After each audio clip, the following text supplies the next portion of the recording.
Good morning. Live हो गए हम लोग। मैं वीडियो देख पा रहा हूँ, आप लोगों का चैट नहीं देख पा रहा हूँ। तो आप लोगों का गुड मॉर्निंग अभी तक मेरे पास नहीं पहुँचा। आई जस्ट होप कि मेरी आवाज़ और मेरा वीडियो आप तक अच्छे से पहुँच रहा है। एक बार आवाज़ को मैं अपने ऐप में भी चेक कर लेता हूँ। नहीं पहुँचा? राइट। तो ऑडियो तो ठीक है, ऑडियो ठीक है, वीडियो मुझे दिख रही है। तो आई थिंक कि वीडियो आपको भी इतनी ही अच्छे से मिल रही होगी अभी। और आपका चैट मुझे नहीं मिल रहा है। मैंने टीम को रिक्वेस्ट कर दिया है कि चैट वाले पॉइंट को देख लें, क्योंकि आपका चैट मिलते रहता है तो मुझे लगता है कि मैं लाइव क्लास में हूँ। चैट नहीं मिलता है तो मुझे लगता है कि मैं बस कैमरे से बात कर रहा हूँ, और कैमरे से बात करना बड़ा मुश्किल है। चाहे मैं रोबोटिक्स ही क्यों ना पढ़ाता हूँ, लेकिन कैमरे से बात करके कनेक्ट डेवलप करना मुझसे नहीं होता। तो लाइव मैसेज नहीं आ रहा, लेकिन फिर भी मैं इमेजिन कर रहा हूँ कि कम से कम चूंकि आप लोग बैठे हुए हैं, आपका मैसेज नहीं आ रहा, फिर भी आप लोग मुझसे जुड़े हुए हैं, तो पूरी तन्मयता के साथ जुड़े रहिएगा। अगर कोई सवाल पूछना हो तो देख लीजिएगा कि चैट अगर चल रहा हो तो आप सवाल डाल दीजिएगा। अगर चैट नहीं चल रहा हो तो कोई बात नहीं, एक नोटबुक पर अपने क्वेश्चंस को एक जगह इकट्ठा कर लीजिएगा। कल वाली सेशन में हम लोग प्रॉमिस कि आखिरी 15 मिनट में आपके क्वेश्चंस को डिस्कस कर लेंगे। एक और बात कि आज की क्लास को रीशेड्यूल कराया गया था, लेकिन इसका ये मतलब नहीं है कि बाकी की क्लासेस भी रीशेड्यूल्ड वक्त पे होंगी। बाकी की क्लासेस अपने नॉर्मल टाइम 10:30 से ही होनी है।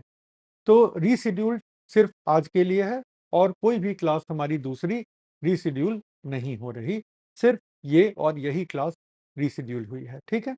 तो शुरू करने के पहले हम लोग कल के साथ थोड़ा कनेक्ट करते हैं, क्योंकि कल की क्लास में हमने क्लोनिंग को शुरू किया था, लेकिन क्लोनिंग के बेसिक डेफिनेशन, क्लोन क्या होता है, किस किस लेवल पे हम क्लोन वर्ड को अप्लाई कर सकते हैं, इसके बियॉन्ड हम लोग जा नहीं पाए थे। हमने ये देखा था कि क्लोन का मतलब होता है कि वो जो, देखिए आप लोगों का मैसेज आ गया और मुझे मजा आ गया। सो जितने लोग अभी अभी जुड़े हैं और जिनका मैसेज अभी मुझ तक पहुंच रहा है, तो एक बार फिर से गुड मॉर्निंग। मैं तो क्लोन की बात करने लग गया था, लेकिन आपका मैसेज देख करके एक बार फिर से गुड मॉर्निंग अर्ज है आप लोगों को। और अब इधर उधर की बात नहीं, वापस आ जाते हैं क्लोन पे।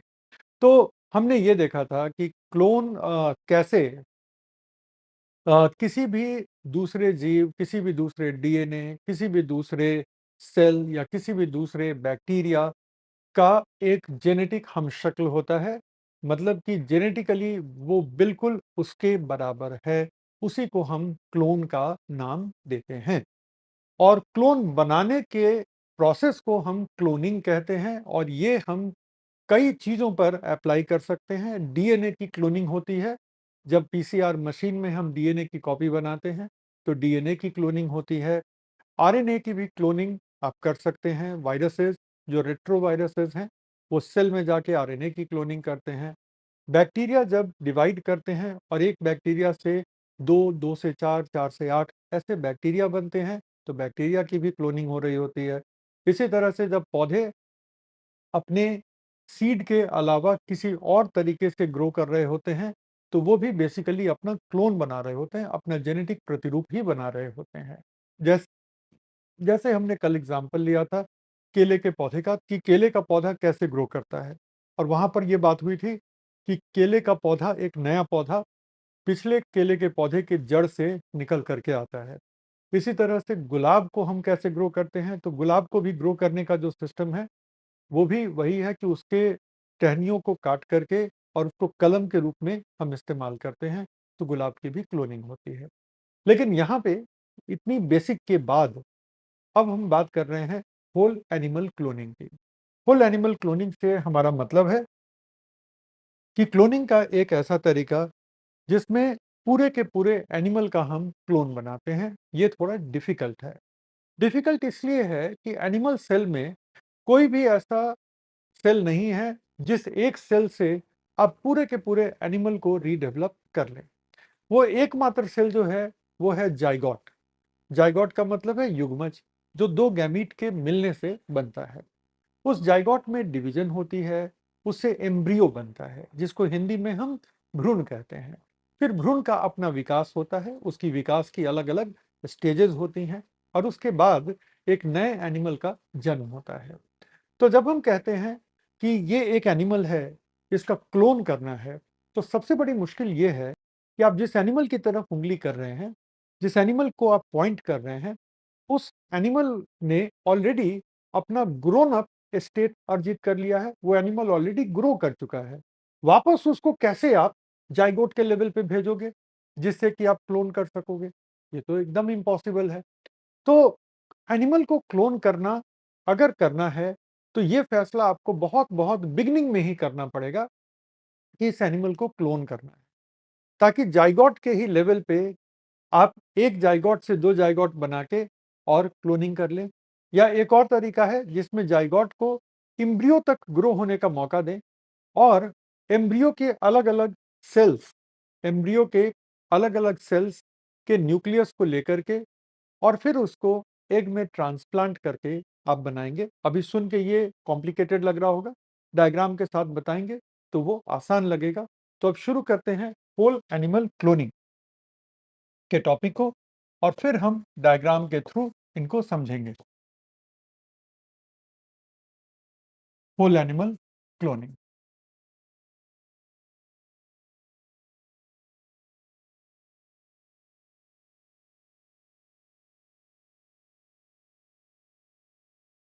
बहुत शानदार हिंदी है, पूर्ण जीव प्रतिरूपण, ठीक है? तो इसके बेसिकली 2 तरीके होते हैं। सबसे पहला तरीका कहलाता है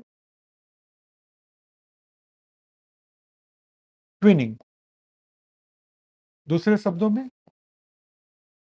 जुड़वाँ बनाना और दूसरा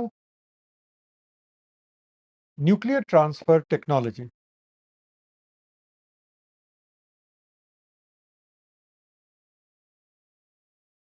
न्यूक्लियर ट्रांसफर टेक्नोलॉजी का मतलब होता है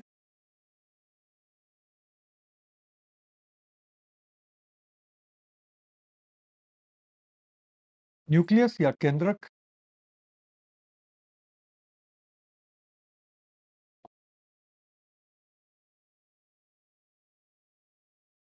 प्रत्यारोपण तकनीक। तो ये 2 हैं, एक है जुड़वाँ बनाना और दूसरा है न्यूक्लियस का प्रत्यारोपण करके देखते हैं। न्यूक्लियस का प्रत्यारोपण में थोड़े कॉन्सेप्ट हमें बारीकी से समझने पड़ेंगे, लेकिन क्लोनिंग का जो सबसे पहला एक्सपेरिमेंट किया गया था, वो जुड़वाँ बनाने वाला एक्सपेरिमेंट था। ये बहुत सिंपल टेक्नीक है, जहाँ पे एक ज़ायगोट को हम थोड़ा-सा ग्रो होने देते हैं और ज़ायगोट की कोशिका ज़ायगोट वो पहली कोशिका है, जो स्पर्म और एग के यूनियन से बनती है। सारे एनिमल में लैंगिक प्रजनन, सेक्सुअल रिप्रोडक्शन इसी तरीके से होती है और नेक्स्ट जनरेशन की जो पहली कोशिका होती है, उसको कहते हैं ज़ायगोट। ज़ायगोट की कोशिका में एक डिज़ाइन के तहत कोशिका विभाजन होता है, सेल का डिवीज़न होता है और सेल डिवीज़न होते-होते कोशिकाओं का एक समूह, जिसको हम एम्ब्रियो कहते हैं, वो डेवलप होता है। लेकिन जब हम ट्विनिंग मेथड पे बात करते हैं, तो सबसे पहले जब ज़ायगोट की सेल 2 हिस्सों में डिवाइड होती है, तो उन दोनों को एक-दूसरे से अलग कर दिया जाता है और उन दोनों को हम एक आइडियल, एक आदर्श परिस्थिति में ग्रो होने का मौका देते हैं, तो फिर दोनों ऐसे बिहेव करने लगते हैं कि वो दोनों खुद ही ज़ायगोट हैं। ये भूल जाते हैं कि हम ज़ायगोट से प्राप्त कोशिकाएँ हैं। अब उन दोनों को आपने अलग-अलग कर दिया, अब वो दोनों ज़ायगोट की तरह काम करने लगते हैं। फिर डिवाइड करेंगे, अब ये वाला भी डिवाइड किया, 1 से 2 बनी, ये वाला भी डिवाइड किया, 1 से 2 बने, अब 4 कोशिकाएँ हैं। सबको एक सबसे एक-दूसरे से अलग कर दीजिए और वो सब फिर ऐसे ही व्यवहार करेंगे कि वो ज़ायगोट हैं। ऐसा 2-3 बार चल सकता है और आप 4 से 8, 8 से 16 तक अलग-अलग ऐसी कोशिकाओं को आप पैदा कर सकते हैं, जो कि ज़ायगोट की तरह व्यवहार करेंगे। उसके बाद इन ज़ायगोटों को आप डिस्टर्ब ना करें, इनको आप नॉर्मल कोर्स में डेवलप होने दीजिए। नॉर्मल कोर्स में डेवलप होंगे, तो ये एम्ब्रियो बनाएँगे। जैसे ही एक अर्ली अवस्था का एम्ब्रियो बना, अर्ली स्टेज का एम्ब्रियो बना, अब उसको उस एनिमल के मादा के शरीर में आपको ट्रांसफ़र करना पड़ेगा। मादा के शरीर के यूटेरस में गर्भाशय में आपको ट्रांसफ़र करना पड़ेगा क्योंकि animal development early zygote, early embryo के आगे मादा शरीर के बाहर डेवलप हो ही नहीं सकता, वो एम्ब्रियो मर जाएगा। तो जैसे ही वो अर्ली एम्ब्रियो बना, 8-16 सेल्स वाली, तो उसको फीमेल बॉडी में ट्रांसप्लांट करते हैं और वहाँ पर जो बचा हुआ डेवलपमेंट है वो होगा, जो नॉर्मल गर्भावस्था का जो एक पीरियड होगा, अलग-अलग एनिमल की स्पीशीज़ के लिए अलग-अलग पीरियड होगा और उसके बाद जितने एनिमल जन्म लेंगे, मान लीजिए कि आपने 16 ऐसे एक ही ज़ाइगोट से शुरू करके 16 ऐसी कोशिकाओं को आपने बनाया जो ज़ाइगोट की ही तरीके व्यवहार कर रहे थे। दे वर बिहेविंग लाइक द ज़ाइगोट। तो इन 16 ऐसे ज़ाइगोट से प्राप्त 16 ऐसे एम्ब्रियो के डेवलपमेंट के बाद 16 ऐसे एनिमल मिलेंगे जो एक दूसरे के जेनेटिक हमशक्ल होंगे। क्यों? क्योंकि अल्टीमेटली वो एक ही ज़ाइगोट से प्राप्त कोशिकाओं से प्राप्त भ्रूण से बने हैं। तो इसको हम कहते हैं ट्विनिंग। तो क्लोनिंग का सबसे पुराना अप्रोच, क्लोनिंग का सबसे सफल अप्रोच यही है, लेकिन इसकी लिमिटेशन ये है कि बहुत सारे एनिमल में ये सक्सेसफुल नहीं रहता। जैसे गायों में ये सक्सेसफुल है, लेकिन दूसरी तरफ भैंसों में ये सक्सेसफुल नहीं है। एक एग्जाम्पल ये रहा हमारा। इसी तरह से बहुत सारे वाइल्ड स्पीशीज में ये सक्सेसफुल नहीं है। पिग्स में ये सक्सेसफुल नहीं है। तो बहुत सारे हमारे ऐसे एग्जाम्पल हैं जहाँ पर ये सक्सेसफुल नहीं होता। ठीक है? दूसरी एक कमी ये है कि आप एक ज़ाइगोट को 3-4 बार ही मल्टीप्लाई करके अलग-अलग सेल्स को ज़ाइगोट के इक्विवेलेंट के रूप में आप ले पाते हैं। उससे ज़्यादा आप कर ही नहीं पाएँगे। उससे ज़्यादा आप नहीं कर पाएँगे। उसके बाद उसकी वायबिलिटी कम हो जाती है। तो एक डायग्राम बना करके इसको देखते हैं, क्योंकि अभी मैं बता रहा था, तो चीज़ों को मेंटली विजुअलाइज़ करने में थोड़ी कठिनाई हो रही होगी। तो अब हम ट्विनिंग पर आ रहे हैं, ठीक है? ट्विनिंग। इसका डायग्राम ये है कि ये एक ज़ाइगोट है। ये डायग्राम आप मेरे साथ बनाएँगे। ज़ाइगोट में जब डिवीज़न होता है, तो ये 2 कोशिकाएँ बन गईं। इनको हमने अलग कर लिया।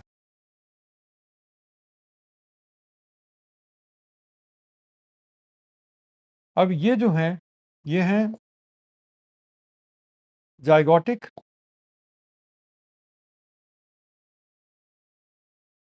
इक्विवेलेंट सेल, ZEC, मतलब कि ये युग्मज समतुल्य हैं। युग्मज समतुल्य का मतलब क्या हुआ? कहने का मतलब कि ये एग्ज़ैक्टली युग्मज नहीं है, ठीक है? ये एग्ज़ैक्टली युग्मज नहीं है, लेकिन उन्हीं की तरह इसका व्यवहार होगा। मतलब अगर इसको आप नॉर्मली डेवलप होने देते हैं, तो ये एम्ब्रियो बनाएगा और वो एम्ब्रियो को आप नॉर्मली एक फीमेल बॉडी में ट्रांसफर कर देते हैं, तो उससे क्या होगा? उससे नेक्स्ट जनरेशन का एक एनिमल पैदा होगा। तो इट मीन्स कि ये ज़ाइगोट ना होके भी, ये ज़ाइगोट से प्राप्त कोशिकाएँ हैं, लेकिन ज़ाइगोट ना होके भी आदर्श परिस्थितियों में जो आपके लैब में आप क्रिएट करते हैं, वहाँ पे ये ज़ाइगोट की ही तरह इसका बिहेवियर होगा। It will behave like zygote. I hope ये वाला पॉइंट खूब अच्छे से हम लोग समझ चुके हैं।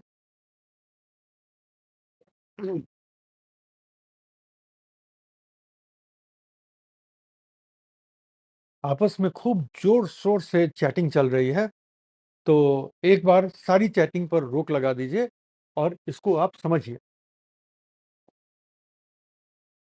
अच्छा, थोड़ी-थोड़ी देर में आप लोग भूल जाते हैं ना कि आपके चैट मैं भी देख सकता हूँ। आप लोग एकदम ऐसे बिहेव करते हैं जैसे कि कोई प्राइवेट व्हाट्सएप पे मैसेज कर दिया है कि सर और बाकी लोग तो देखेंगे ही नहीं, एकदम प्राइवेट चल रहा है। साक्षी कह रही हैं कि सर ह्यूमन में पॉसिबल है, ह्यूमन में पॉसिबल है, अलाउड नहीं है। और अलाउड क्यों हो भला? राइट? अलाउड क्यों हो? क्योंकि ह्यूमन एक चेतन एनिमल है, ठीक है? और यहाँ पर जब भी आप कुछ इस तरह के एक्सपेरिमेंट करेंगे तो पूरी की पूरी जो एक ह्यूमन होने का कॉन्सेप्ट है और एक इंडिपेंडेंट ह्यूमन होने का कॉन्सेप्ट है, वो पूरी तरह से बदल जाएगा। तो दुनिया में किसी भी कंट्री में एथिकल, सोशल और लीगल कंसिडरेशन की वजह से ह्यूमन्स में किसी भी तरह के रिप्रोडक्टिव क्लोनिंग की इजाज़त नहीं है। लेकिन रिप्रोडक्टिव क्लोनिंग की इजाज़त नहीं है, थेरेप्यूटिक क्लोनिंग की इजाज़त है। थेरेप्यूटिक क्लोनिंग क्या होता है, इस क्लास में आगे समझेंगे, ठीक है? अब क्या होता है कि अगर इसको आप कोई छेड़खानी ना करो तो अब ये फिर से जायगोट की तरह ये 2 कोशिकाएं बनाएगा, जैसे इस जायगोट ने बनाया था, और ये भी 2 कोशिकाएं बनाएगा। मान लो कि इनको हम अलग नहीं करते अब, ऐसे तो करने को तो इन दोनों को हम अलग कर लेंगे, लेकिन मान लो 1 मिनट के लिए कि इनको हम अलग नहीं करते और इनको कुछ और डिवीजन करने का मौका दोगे, तो ये सेल्स का एक ग्रुप बनाते हैं और सेल्स का ये जो ग्रुप है हमारा, ये हो गया हमारा अर्ली एम्ब्रियो। इस अर्ली एम्ब्रियो को अब आप टाइमली फीमेल बॉडी में ट्रांसप्लांट कर दीजिए, सो दैट कि आगे का डेवलपमेंट ये जारी रखें। अगर नहीं करेंगे तो ये थोड़ी देर में डेड होने वाला है। किसी भी एनिमल का एम्ब्रियो एक पॉइंट के आगे फीमेल बॉडी में ही डेवलप होगा, कुछ भी जो मर्जी करना है कर लीजिए, लैब में आप नहीं बना सकते हैं। ये प्लांट नहीं है, ये एनिमल है। स्ट्रक्चरल लेवल पे एनिमल बहुत ज़्यादा कॉम्प्लेक्स होते हैं, तो वो डेवलपमेंट ऐसे ही लैब वैब में नहीं होने वाली। तो ये क्या है हमारा अर्ली एम्ब्रियो। अर्ली एम्ब्रियो से मतलब है अर्ली स्टेज का भ्रूण, ठीक है। अर्ली स्टेज का मतलब है प्रारंभिक अवस्थाओं का भ्रूण। इसको थोड़ा सा हम श्रिंक कर रहे हैं क्योंकि इसके बाद एक स्टेप और आप ऐड करना है, और इसके बाद क्या करते हैं हम, ट्रांसफर इनटू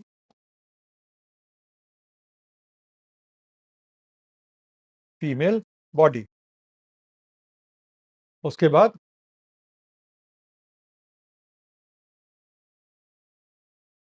जेस्टेशन पीरियड होता है, समझ गए। जेस्टेशन का मतलब क्या होता है, गर्भावस्था, ठीक है।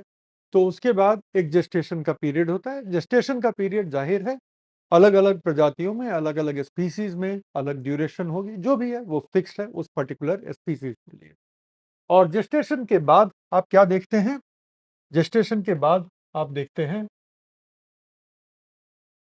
कि 2 एनिमल्स पैदा हुए, राइट।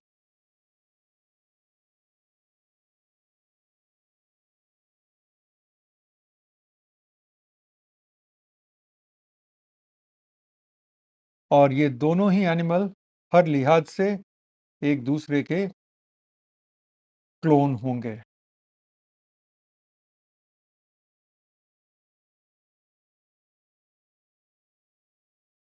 क्योंकि अल्टीमेटली ये 2 एनिमल एक ही जाइगोट से प्राप्त कोशिकाओं से प्राप्त एम्ब्रियो से पैदा हुए हैं, इसलिए genetically they are identical, they are clone to each other. अगर मैं चाहता, अगर इन क्लोन एनिमल की संख्या मैं बढ़ाना चाहता, तो इनको फिर से सेपरेट करता, 2 का 4 करता, 4 का 8 भी कर सकता था, और 8 एम्ब्रियो बना करके 8 अलग-अलग फीमेल में उसको ट्रांसफर करता, और 8 अलग-अलग मुझे क्लोनल एनिमल मिलते। लेकिन समझाने के लिए, चीज़ों को सिंपल रखने के लिए मैंने 2 का एग्ज़ाम्पल लिया है, एंड यू अंडरस्टैंड। तो ये जो है, ये जो दोनों एनिमल हैं, ये एक दूसरे के प्रॉपर क्लोन हैं, क्योंकि ये सब एक ही ज़ायगोट से आए हैं। एक वर्ड अब याद रखिएगा, आगे दोबारा इसको एक्सप्लेन नहीं करेंगे, वो टाइम का वेस्टेज है आपके लिए। जेडईसी, ज़ायगोटिक इक्विवेलेंट सेल, ये वो सेल है जो ज़ायगोट नहीं होकर के भी ज़ायगोट की ही तरह इसका व्यवहार रहेगा। ज़ायगोट नहीं हो करके भी ज़ायगोट के समतुल्य इसका व्यवहार रहेगा। इसका मतलब है कि ये डिवाइड करेगा, ये भ्रूण बनाएगा, और भ्रूण बना करके ये जो है हमारा 2 एनिमल बनाएगा, अगर आप उसको जेस्टेशन का मौका देते हैं तो। क्लियर?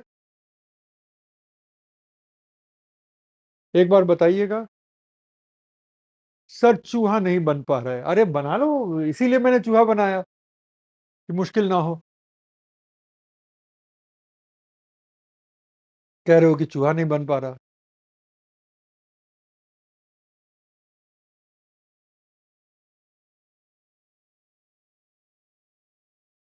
क्लियर। ओनली काऊ में होता है क्या? बिल्कुल नहीं, काऊ में हो सकता है, चूहों में तो काफ़ी किया गया है, तो चूहों में हो सकता है। गिनी पिग जो सफ़ेद वाले सुंदर चूहे होते हैं, जो कई लोग पालते भी हैं, जूलॉजिकल लैब में भी पाया जाता है, पाया नहीं जाता, रखा जाता है, सॉरी, तो वहाँ पे भी ये हुआ है। तो ये पुराना और अच्छा तरीका है, ठीक है?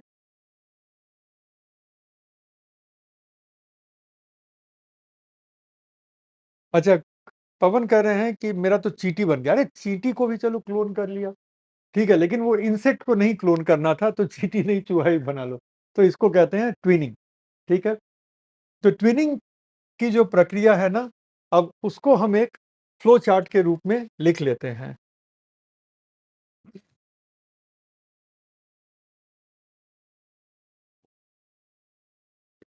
सामान्य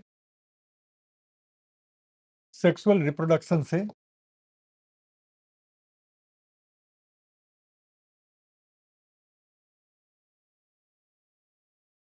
आप एक ज़ायगोट प्राप्त करते हैं। ज़ायगोट की कोशिकाओं में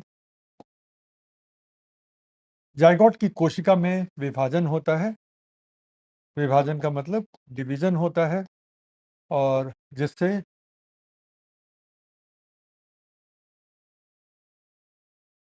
2 कोशिकाएँ, 2 सेल्स बनती हैं, उनको अलग-अलग कर लीजिए।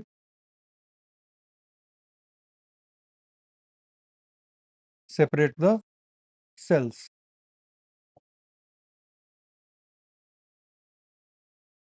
पृथक्करण कर लिया आपने, उनको अलग-अलग कर लिया और उसके बाद जो है ये सेल्स बन गई ज़ायगोटिक इक्विवेलेंट सेल। यहाँ पे उसके बाद फिर से डिवीज़न होगा, डिवीज़न का मतलब विभाजन होगा और बनेगा एम्ब्रियो मतलब कि भ्रूण और एम्ब्रियो का फिर ट्रांसफ़र होगा,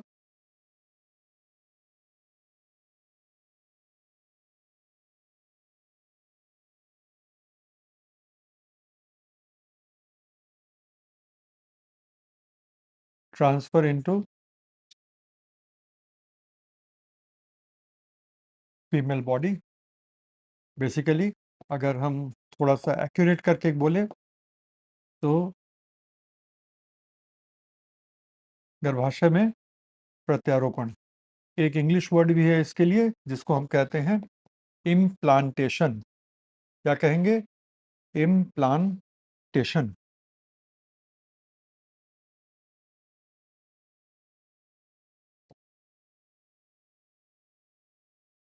और इसके बाद क्या होगा? गर्भाशय में प्रत्यारोपण के बाद हम क्या देखते हैं यहाँ पर?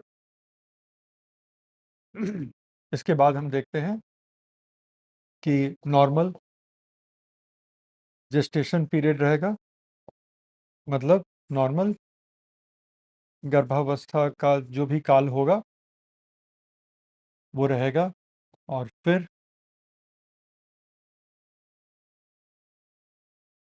क्लोनल एनिमल्स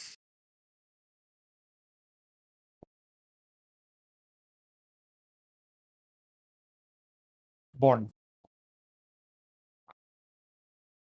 क्लोन जीवों का जन्म होता है, ठीक है?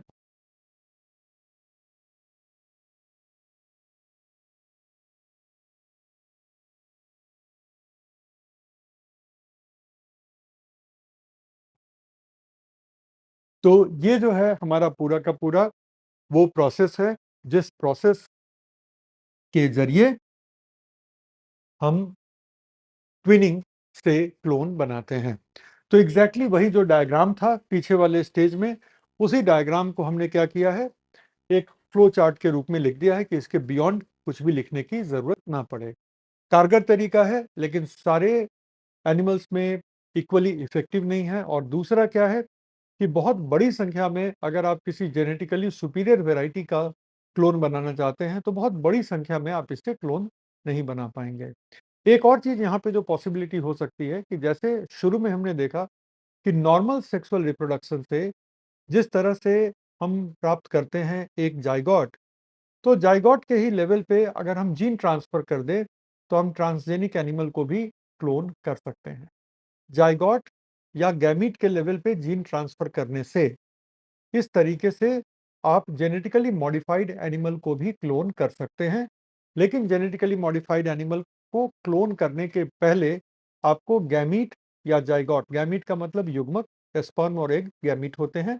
तो गैमीट के लेवल पे आप जीन ट्रांसफ़र कर दें, तो जाइगोट में ऑटोमैटिकली एक फॉरेन जीन होगा, और गैमीट के लेवल पे नहीं करते, तो अर्ली जाइगोट के लेवल पे आप जीन ट्रांसफ़र कर दें, और उसके बाद इससे जो एनिमल बनेगा, जो जाइगोट बनेगा, वो ट्रांसजेनिक होगा, और ट्रांसजेनिक एनिमल को आप ट्विनिंग के मेथड से क्लोन करके ट्रांसजेनिक एनिमल की एक बड़ी संख्या क्रिएट कर सकते हैं। बहुत बड़ी संख्या नहीं, लेकिन फिर भी एक ठीक-ठाक संख्या क्रिएट कर सकते हैं। तो इसके नीचे एक नोट लिख लीजिए।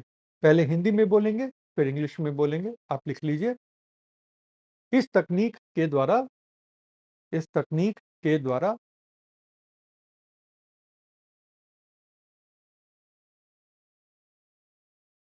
जीएम एनिमल भी क्लोन किए जा सकते हैं। इस तकनीक के द्वारा जीएम एनिमल भी क्लोन किए जा सकते हैं।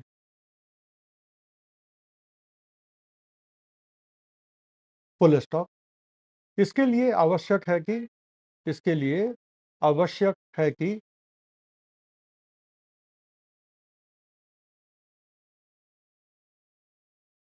इसके लिए आवश्यक है कि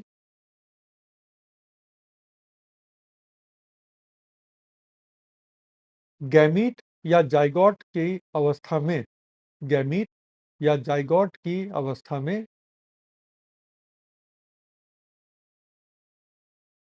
एक नए जीन का प्रत्यारोपण कर दिया जाए। एक नए जीन का प्रत्यारोपण कर दिया जाए।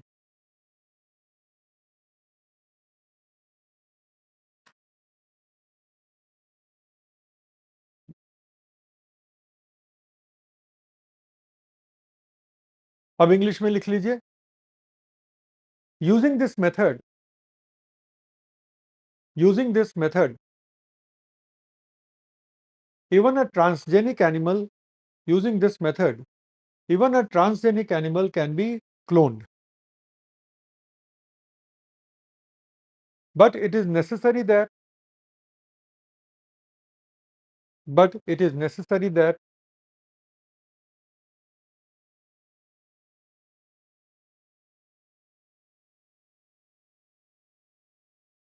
a new gene is transferred. It is necessary that a new gene is transferred before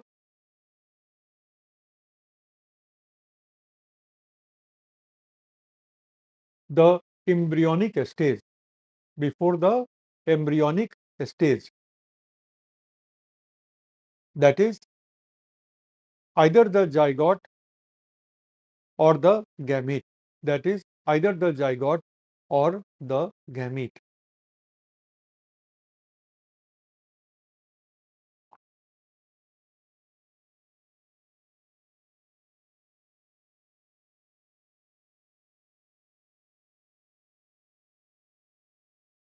अच्छा, एक बहुत शानदार सवाल है, उसका जवाब दे देते हैं।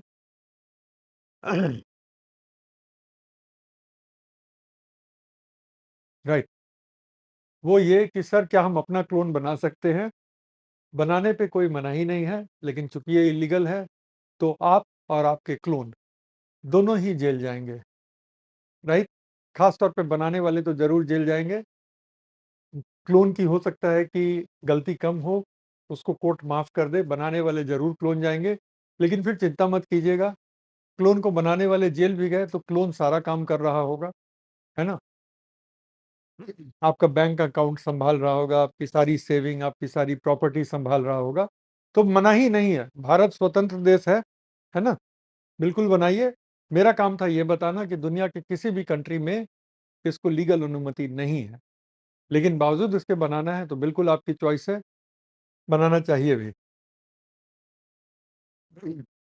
अब हम आते हैं दूसरे मेथड पे, जिसको हम कहते हैं न्यूक्लियस ट्रांसप्लांट मेथड। इस मेथड में हम क्या करते हैं कि हम पहले एग सेल लेते हैं। एग सेल का मतलब क्या हुआ? Female gamete. फीमेल गैमीट का मतलब क्या हुआ? अंडाणु। ठीक है? तो हम पहले उसको लेते हैं, फिर उसके न्यूक्लियस को हम हटा देते हैं।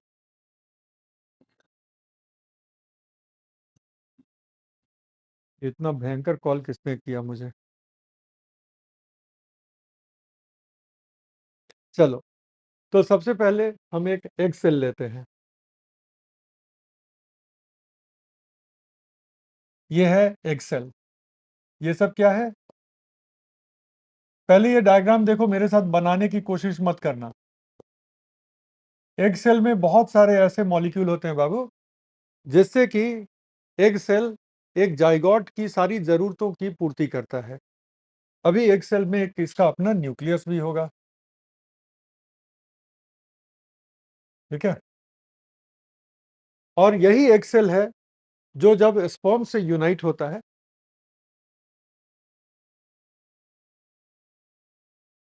यही एग सेल जब स्पर्म से यूनाइट होगा तो बनेगा जाइगोट।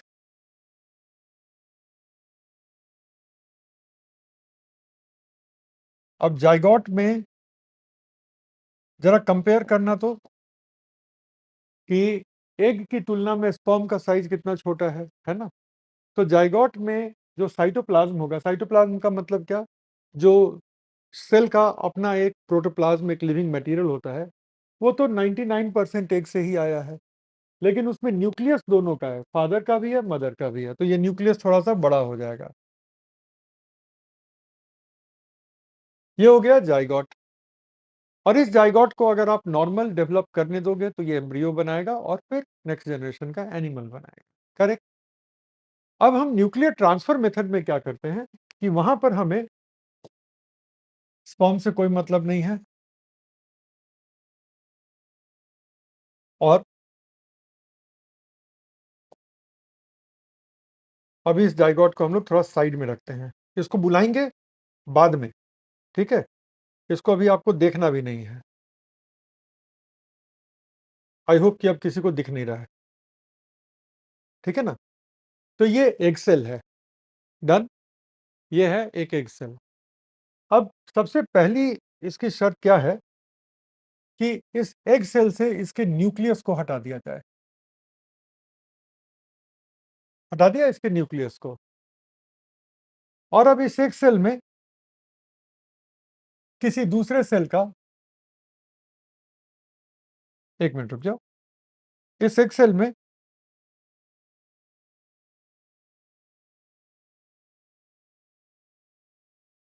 किसी दूसरे सेल का न्यूक्लियस ट्रांसफर कर दें, या अगर किसी दूसरे सेल का न्यूक्लियस नहीं ट्रांसफर करें तो दोनों को फ्यूज ही करा दें। ठीक है?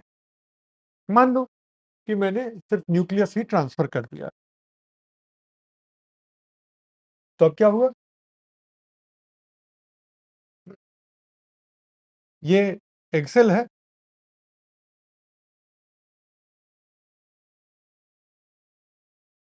और ये दूसरे सेल का न्यूक्लियस है।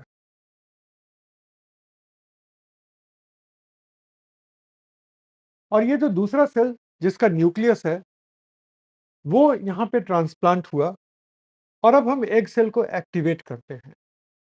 एक्टिवेट करके इस एग सेल को हम कन्वर्ट करते हैं जाइगोटिक इक्विवेलेंट में। एक न्यूक्लियस की कमी थी, न्यूक्लियस इस सेल से आ चुकी है।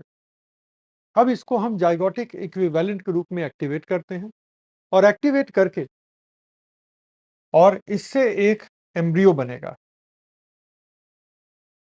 एक्टिवेट करके इससे एक एम्ब्रियो बनेगा, और वो एम्ब्रियो एक एनिमल बनाएगा। वो एम्ब्रियो एक एनिमल बनाएगा। आज हम चूहों पे ही फोकस्ड हैं।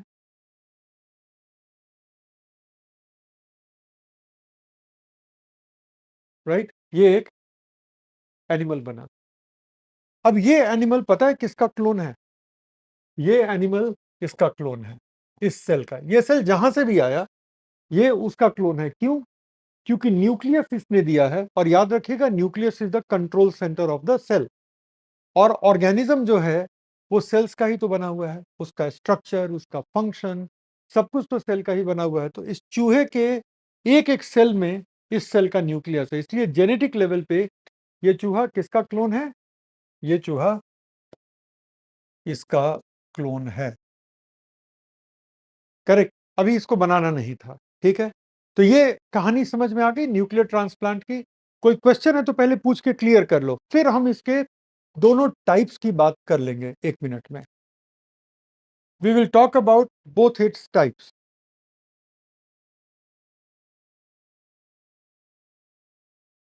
मोना झा कह रही है सर मेरा मैसेज नहीं देखते हो आप। क्या करें मोना, पढ़ाना भी पड़ता है ना। हम तो आते हैं ये सोच के कि आपका मैसेज देखेंगे, पढ़ाने की वजह से जो है वो आपका मैसेज छूट जा रहा है।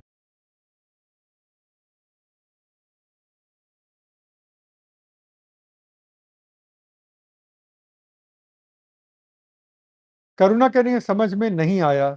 चलो, इसमें स्पर्म इंजेक्ट नहीं करना पड़ेगा क्या? चलो, ये सवाल एक जेन्युइन सवाल है, मैं और देख लूं।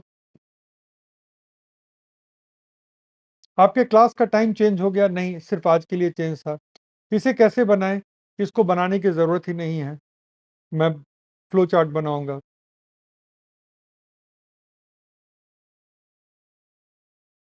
सेल कहाँ से लाते हैं उसकी चर्चा करते हैं। अब चलो देखो क्या होता है कि जब हम गैमीट की बात करते हैं, इस पे हम दोबारा वापस लौटेंगे।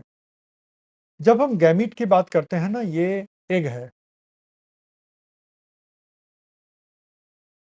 तो एग के न्यूक्लियस में ना क्रोमोसोम का एक ही सेट होता है, और ये स्पर्म है।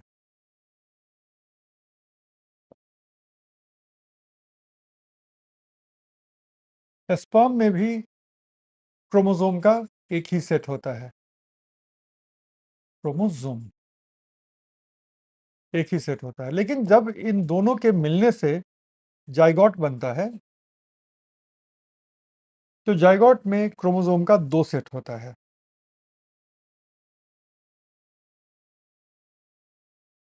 ये बना जाइगोट, ठीक है। तो यहां पर क्या है? क्रोमोसोम का 2 sets of chromosomes.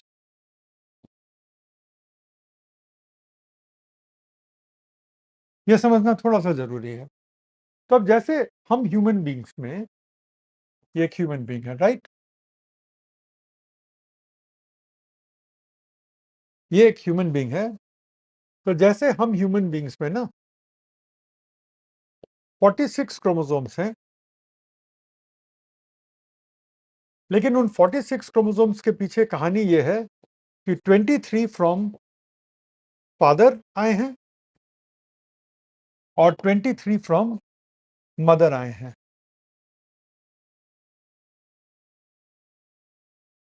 Correct. 46 chromosome में से 23 फादर, 23 मदर। इसका मतलब है कि 46 क्रोमोसोम जो है ना, बेसिकली वो 2 सेट्स ऑफ 23 क्रोमोसोम है। वो क्या है? 2 सेट ऑफ 23 क्रोमोसोम है। तो किसी भी जाइगोट में 2 सेट ऑफ क्रोमोसोम्स होना मस्ट है। ह्यूमन में 23 क्रोमोसोम के 2 सेट हैं, किसी दूसरे में हो सकता है 18 क्रोमोसोम के 2 सेट हो। तो क्रोमोसोम का जो नंबर है वो अलग अलग स्पीसीज में अलग अलग होता है, लेकिन इतना तय है कि गैमीट में 1 सेट होगा और उन दोनों के यूनियन से 2 सेट होगा, और हमारे आपके सारे सेल में 2 2 सेट होते हैं। लेकिन जब हम गैमीट बनाएंगे तो फिर क्या होता है कि मियोसिस डिवीजन होगी और सूत्री विभाजन होता है, जिससे कि फिर 1 सेट वाली अवस्था हो जाएगी, ताकि गैमीट के मिलने से दोबारा 2 सेट क्रोमोसोम के बन जाएं। अब ये समझ करके वापस इस पे आओ, ये सेल में 2 सेट ऑफ क्रोमोसोम्स हैं, ये सेल में 2 सेट ऑफ क्रोमोसोम है, और जाइगोट में भी 2 सेट होता है। तो इस और इसमें वो सारा मटेरियल है, एक सेल में वो सारे मटेरियल होते हैं जिसकी वजह से जाइगोट के शुरुआती दिनों में पोषण मिलता है। तो वो सारा मटेरियल है, और इसमें एक 2 सेट क्रोमोसोम वाला न्यूक्लियस भी आ गया, तो ये हो गया हमारा जाइगोटिक इक्विवेलेंट। और इसको थोड़ा-सा इलेक्ट्रिक स्पार्क दे करके, ये देखो इलेक्ट्रिक स्पार्क दे दिया, ठीक है? इसको थोड़ा-सा इलेक्ट्रिक स्पार्क वगैरह दे करके और फिर हम एक्टिवेट कर देते हैं, इसमें सेल डिवीज़न होती है और ये बन गया हमारा एम्ब्रियो। एम्ब्रियो को आप ट्रांसप्लांट करके आप एक एनिमल ले सकते हैं। अब मान लो कि ये वाला सेल एक बड़ी संख्या में आपके पास है, 100, 200, और अगर आप एग उसी स्पीशीज का एक बड़ी संख्या में आप अरेंज कर लेते हैं, ठीक है? तो हर एग से आप न्यूक्लियस हटा दीजिए और इस सेल के न्यूक्लियस को डाल दीजिए और बड़ी संख्या में आपके पास जाइगोटिक इक्विवेलेंट हो जाएंगे। और बड़ी संख्या में जाइगोटिक इक्विवेलेंट ही नहीं होंगे, बल्कि एक बड़ी संख्या में क्लोनल एनिमल भी बन जाएंगे। अब ये प्रोसेस क्लियर है या अभी कोई सवाल बचता है? क्योंकि अब इसके बाद हम लोग थोड़ा इसको लिखने का काम करेंगे। इलेक्ट्रिक स्पार्क देना इसलिए जरूरी है क्योंकि ये जाइगोटिक इक्विवेलेंट को डिवीजन के लिए एक्टिवेट करना जरूरी है। सेल में किसका न्यूक्लियस डालेंगे, इसके लिए कुछ रूल है क्या? नहीं, आप उसका न्यूक्लियस डालेंगे जिसका क्लोन बनाना चाहते हैं। सर आपका आर्ट मस्त है, अरे छोड़ो ना, परीक्षा तुम्हें देनी है ना, अपना आर्ट मस्त करो। विमलेश कह रहे कि हमारा क्लोन होगा तो आयु में हमसे छोटा होगा, बिल्कुल छोटा होगा। ठीक है, अगर आप में से कोई ये सोच के क्लोन बना रहा है कि एक क्लोन साइंस टेक की क्लास करेगा, एक क्लोन पॉलिटी की क्लास करेगा, एक क्लोन जो है सोशल इश्यूज की क्लास करेगा, तो ऐसा बिल्कुल नहीं है। एक क्लोन तीनों क्लास करेगा और बाकी 2 क्लोन बोतल से दूध पी रहे होंगे, सोच लेना। तो प्रिपरेशन का काम बांटने के लिए क्लोनिंग अच्छा आइडिया नहीं होगा, क्योंकि तब भी एक ही क्लोन को तैयारी करनी होगी और बाकी 2-3 क्लोन जो हैं वो बोतल के से दूध पी रहे होंगे।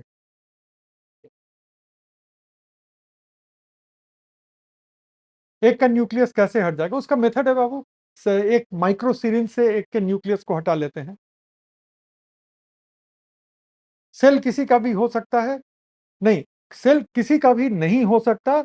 सेल उसी स्पीशीज का होगा, नहीं तो एग उसको रिजेक्ट कर देगा। नहीं, मैंने बता दिया। आप लोग काफी स्माइली भेज रहे हैं। मैंने इसलिए बता दिया कि अगर आप में से किसी को ये लग रहा हो कि यूपीएससी की तैयारी बहुत बड़ी तपस्या है, तो क्यों ना अलग अलग जीएस के पेपर के लिए और एक ऑप्शनल के लिए भी क्लोन की तैयारी करा ली जाए। तो मैंने बता दिया कि इसकी हकीकत क्या होगी। सारी क्लासेस फिर भी आप ही करते रहेंगे। चल, अब हम आ जाते हैं। कहाँ थे? अभी तो हम ट्विनिंग को लिखने का काम हमने किया था, ठीक है? ये ट्विनिंग की प्रक्रिया थी। इसके बाद हम यहाँ आए थे। अब इसको हमने थोड़ा सा क्लियर कर दिया बोर्ड को। क्लियर करने के पीछे भी एक रीज़न है कि हमने क्लियर किया, क्योंकि अब हम जा रहे हैं दूसरा। क्लोनिंग अगले 10 मिनट में खत्म हो रहा है, 15 मिनट में। उसके बाद हम आएंगे थेराप्यूटिक क्लोनिंग पे। सो न्यूक्लियर ट्रांसफर या ट्रांसप्लांट मेथड, राइट? अच्छा, कई लोग जो है भावनाओं में बह के न्यूक्लियर ट्रांसफर को लिख देते हैं नाभिकीय ट्रांसप्लांट।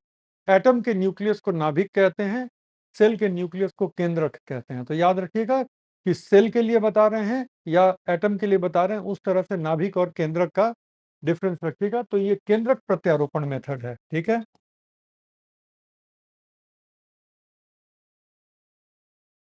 केंद्रक प्रत्यारोपण मेथड, ओके। तो ये जो मेथड है, इसमें जो स्टेप 1 है हमारा,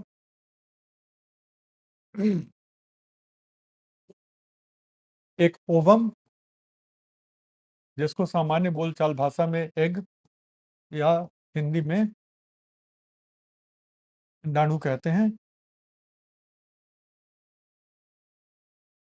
लिया जाता है।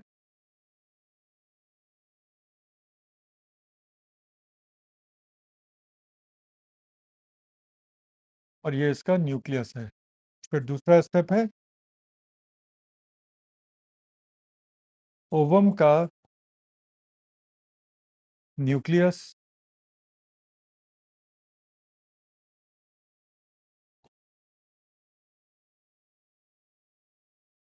हटा दिया जाता है,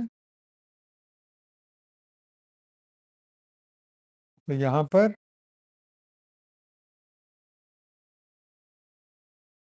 ओवम एज इट इज है, लेकिन इसका न्यूक्लियस अब हट गया।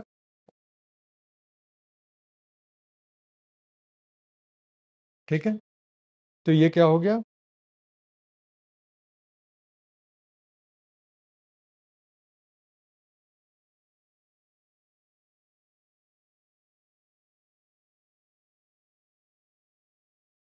केंद्रक विहीन एग। इंग्लिश में कहेंगे ई न्यूक्लिएटेड एग।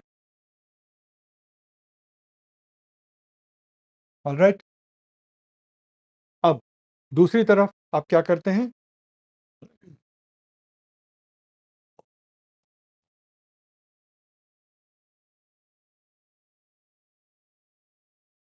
एक ऐसी कोशिका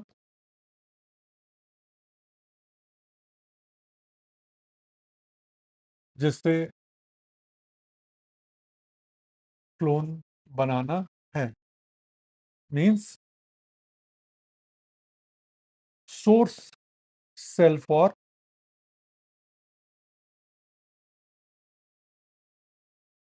क्लोनिंग इज टेकन। और इसके दो सोर्सेज हैं। पहला embryo,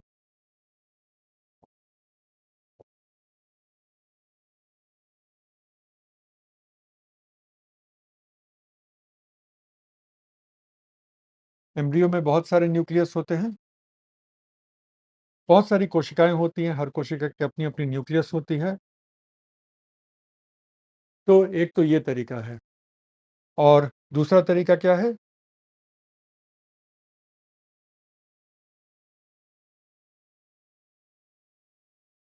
cell from an adult animal. मिसाल के तौर पे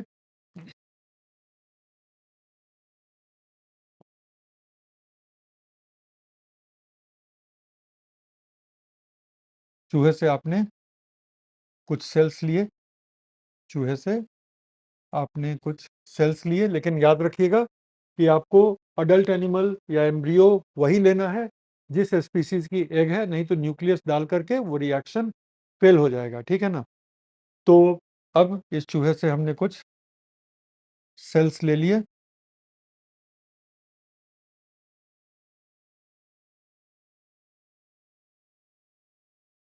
कुछ मतलब काफ़ी ज़्यादा संख्या में आप सेल ले सकते हैं। I am just trying to show you.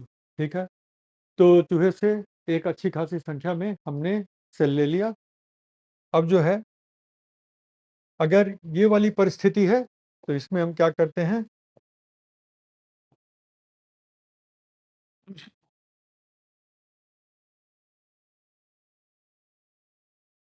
इस सेल को ट्रीट करते हैं, cell treatment at low nutrition, low temperature वगैरह। ठीक है, मतलब ये जो हमने सेल यहाँ से लिया ना, अब उसको कम न्यूट्रिशन पे, कम टेम्परेचर पे इसको ट्रीट करेंगे। ट्रीट करने का रीज़न ये है कि ये सेल जो है थोड़ा एक्टिवेट हो जाए। अभी तक चूहे के से बॉडी में ये सेल कुछ खास काम कर रहा था, लेकिन अब हम चाहते हैं कि ये सेल इस चीज़ को भूल जाए कि ये कोई खास काम कर रहा था, और ये सेल जो है पूरी तरह से, ठीक है, ये भूल करके कि ये कोई खास काम कर रहा था, अब ये सेल पूरी तरह से एक जाइगोट के लिए न्यूक्लियस देने के लिए तैयार हो जाए। ये अपने स्पेशलाइज्ड रोल से बाहर निकल करके एक जनरलिस्ट सेल बन जाए। समझ गए? नहीं तो फिर ये न्यूक्लियस पूरा का पूरा जाइगोट जैसा काम कर नहीं पाएगा। तो इसलिए स्पेशलाइज्ड रोल ऑफ सेल को बंद करने के लिए, और एक जनरलाइज्ड रोल ऑफ सेल कि तुम्हारा काम तो बस सिंपल मेटाबॉलिज्म है, तुम्हारा काम तो सिर्फ डिवाइड करना है वगैरह, तो इसलिए इसको ऐसे ट्रीट करते हैं, और ऐसे ट्रीट करके फिर ये सेल जो है धीरे धीरे छोटे छोटे हो जाते हैं और ये सेल अब रेडी हैं अपना न्यूक्लियस देने के लिए। ठीक है, तो ये क्या है? ये है हमारा सोर्स वन, ये है हमारा सोर्स टू और ये हमारा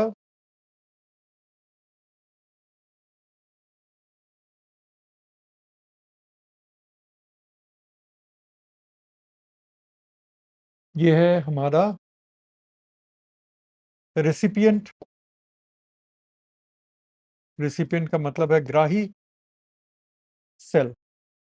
जो सेल न्यूक्लियस को ग्रहण करेगा, जो सेल न्यूक्लियस को रिसीव करेगा। इसको कंप्लीट करिए। डायग्राम को थोड़ा सा छोटा कर देते हैं कि अगर इसके ऊपर के कुछ हिस्से छूट गए हैं तो आप उसको कंप्लीट कर लें, फिर हम आगे चलते हैं।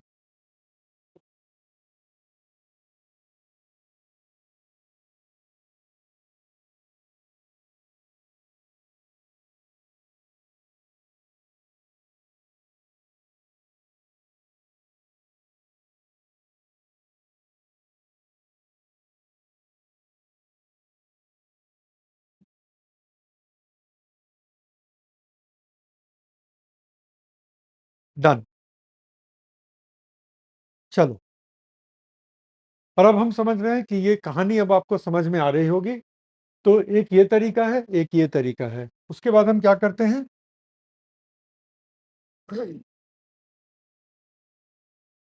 सोर्स और रेसिपिएंट को फ्यूजन कराते हैं और बना क्या?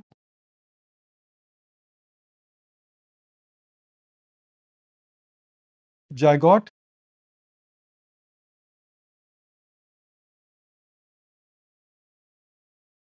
Equivalent cell. दूसरे शब्दों में, ये वो सेल बना जो जायगोट का इक्विवेलेंट है। ठीक है, ये सेल जायगोट का इक्विवेलेंट है, ZEC है।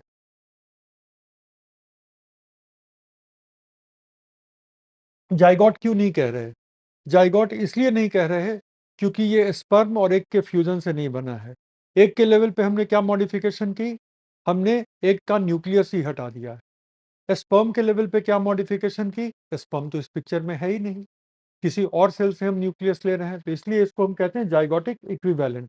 अब सवाल उठता है कि जाइगोटिक इक्विवेलेंट क्यों बोल रहे हैं? इसलिए कि इसको आप एक्टिवेट कर दीजिएगा तो ये डिवाइड करके एम्ब्रियो बना डालेगा। ठीक है, तो जाइगोटिक इक्विवेलेंट सेल जिसका न्यूक्लियस सोर्स वन या सोर्स टू की तरह होगा और जिसका साइटोप्लाज्म जो है वो एग की तरह होगा। कई स्टूडेंट्स मुझसे पूछते हैं कि एग सेल में ही इसको डालना क्यों जरूरी है? ये जो छोटे छोटे डॉट्स हम बना रहे हैं, ये वो पोषक पदार्थ हैं जिससे कि जाइगोट के शुरुआती अवस्था में इसका न्यूट्रिशन इसको मिलेगा। इसलिए एग में ही इस न्यूक्लियस को डालना पड़ेगा। इसके बाद क्या है? इसके बाद है एक्टिवेशन। एक्टिवेशन एक्टिवेशन के बाद पहले जाइगोट में डिवीजन होगा और दो सेल्स बनेंगे और उसके बाद कई सारे डिवीजन के बाद एक कई सेल वाला, लेकिन बहुत ज़्यादा भी नहीं, क्योंकि बहुत ज़्यादा सेल होंगे तो फिर वो इम्प्लांट नहीं हो पाएगा फीमेल बॉडी में। तो एक लिमिटेड नंबर में सेल की संख्या हमें रखनी होगी और तब उसको इम्प्लांट के लिए भेजना होगा। राइट, तो ये हो गया early embryo.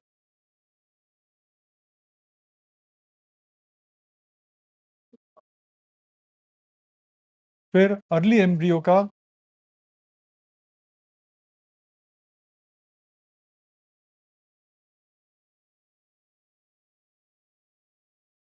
Transfer into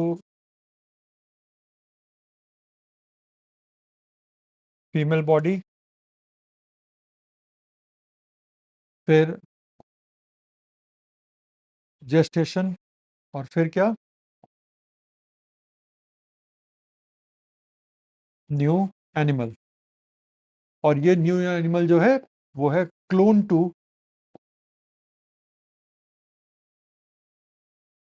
the source, source का क्लोन है।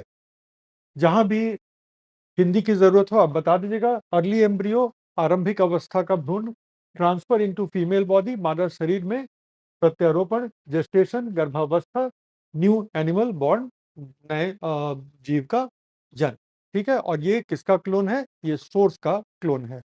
अगर पीछे वाला अभी डायग्राम नहीं कंप्लीट हुआ है तो मैं उस पर भी ले चलूंगा, कुछ क्वेश्चंस देख लूं मैं।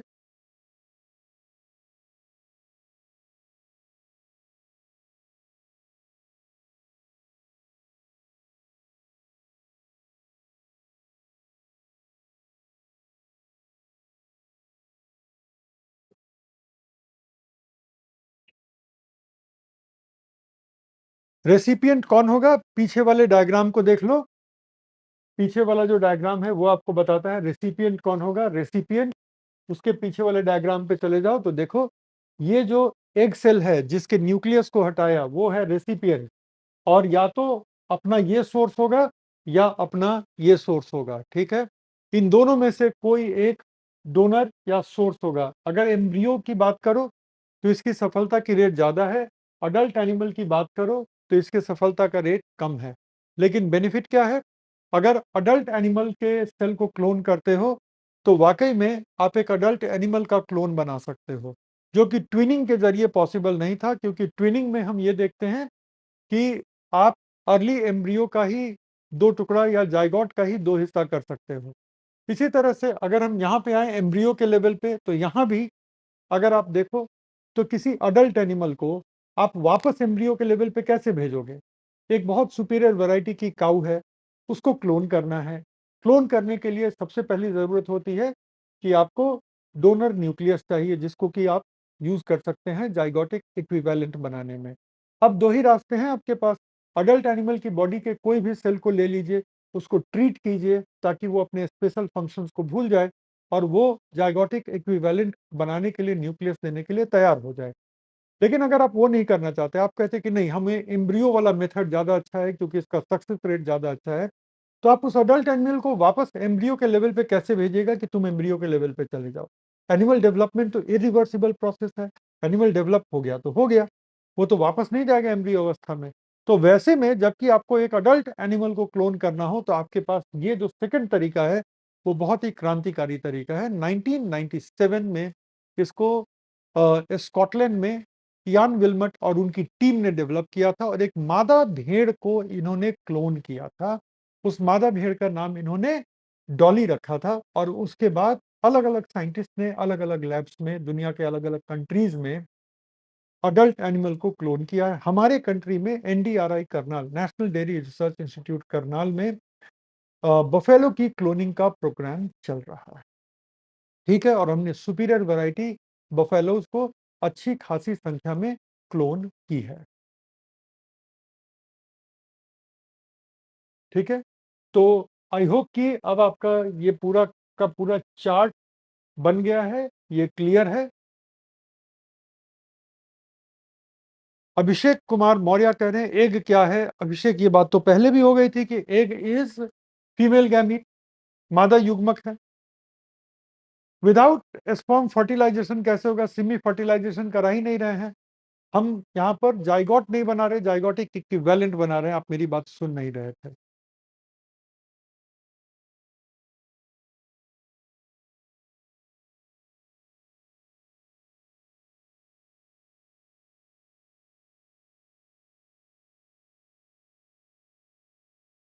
खुशबून कह रही है डॉली डाइड।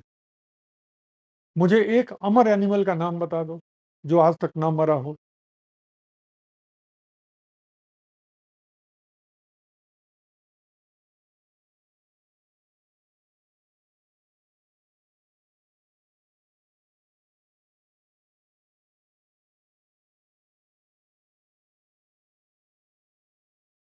चलो, अब हम आते हैं, जब आप सोर्स 1 के साथ काम कर रहे हैं, तो एक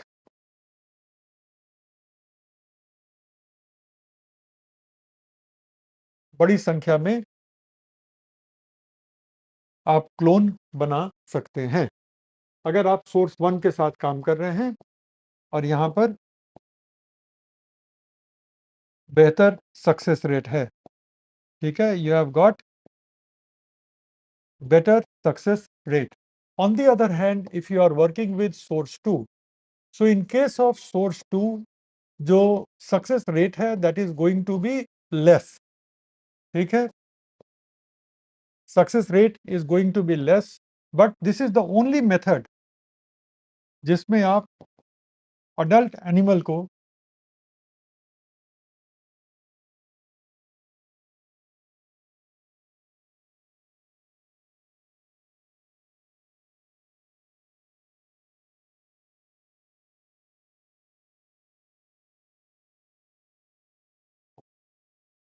this is the only method जिसमें आप अडल्ट एनिमल को क्लोन कर सकते हैं, ठीक है? सफलता दर कम है, less success rate, but this is the only method by which you can clone an adult animal. So ये है इसकी स्टोरी। बंटी कह रहे हैं, जय हिंद सर, मैं हिंदी और इंग्लिश दोनों समझता हूँ, पर कंफ्यूज हूँ कि कौन से मीडियम में लें। अगर इंग्लिश में आप बेहतर आंसर लिख सकते हैं तो इंग्लिश लीजिए, और हिंदी में अगर बेहतर आंसर ले सकते हैं तो हिंदी लीजिए। इन अदर वर्ड्स, जहाँ पे भी आप स्वाभाविक तौर पे थोड़े से भी फैक्ट हैं और आप स्वाभाविक तौर पे एक वेल कंपोज्ड आंसर लिख सकते हैं, वो लैंग्वेज आप लीजिए, ठीक है? समझना एक बात है, मैं भी इंग्लिश और हिंदी दोनों समझता हूँ, राइट? लेकिन मैं अगर आपकी जगह पे होता तो मैं ये अपने आप से पूछता कि अच्छा, समझता मैं दोनों हूँ, लेकिन मैं किस में अपने आप को बेहतर अभिव्यक्त कर सकता हूँ? खास तौर पे अगर मुझे लिख करके अभिव्यक्त करने का मौका मिले, तब मैं कहाँ बेहतर अभिव्यक्त कर सकता हूँ? क्योंकि देखो, बोलने में हम बहुत सारी लिबर्टी लेते हैं, बहुत सारे इंग्लिश के वर्ड लेकर आ जाते हैं वगैरह वगैरह, लेकिन आप लिखने में कोशिश करिएगा कि अगर आप इंग्लिश में लिख रहे हैं तब तो पूरा ही इंग्लिश में जाएगा, अगर आप हिंदी में लिख रहे हैं तो इंग्लिश की टेक्निकल टर्म को छोड़ के आप कुछ और नहीं ले सकते। इंग्लिश की टेक्निकल टर्म को छोड़ करके आप कुछ भी और नहीं ले सकते, तो इसलिए हिंदी में फिर अपने आप को देखना होगा कि आप कितना अच्छा अपने आप को अभिव्यक्त कर सकते हैं। जहाँ भी आप ज़्यादा कंफर्ट फ़ील करते हैं और अगर आप खुद इस नतीजे पर नहीं पहुँच सकते, तो आपके कोई सीनियर, आपके कोई टीचर जो ज़्यादा अनुभवी हैं, जिनको भाषा पर थोड़ी अच्छी पकड़ है, जो आपको फीडबैक दे सकें, उनसे आप एक बार राय लीजिएगा। लेकिन राय लेने ऐसे ही मत पहुँचिएगा। उनको हिंदी में अपने अपने मेमोरी से, अपनी अंडरस्टैंडिंग से कुछ लिख करके 3 पेज ले जाइएगा और इंग्लिश में उसी टॉपिक को इंग्लिश में प्रेज़ेंट करने की कोशिश करिएगा।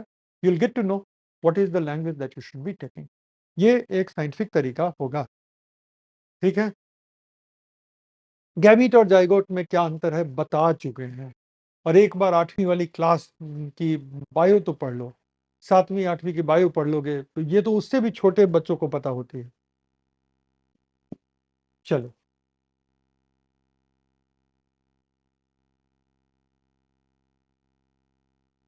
तो ये हो गया।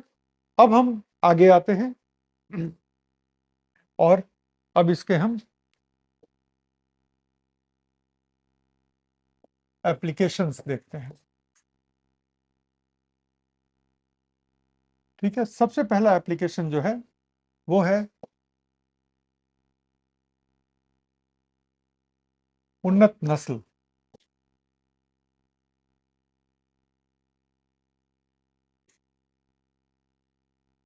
सुपीरियर वैरायटी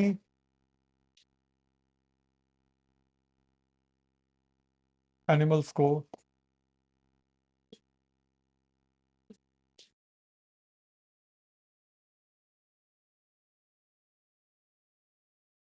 प्राप्त करने के लिए। दूसरा,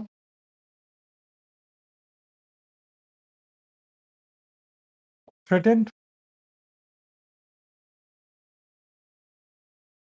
स्पीसीज रिकवरी के लिए।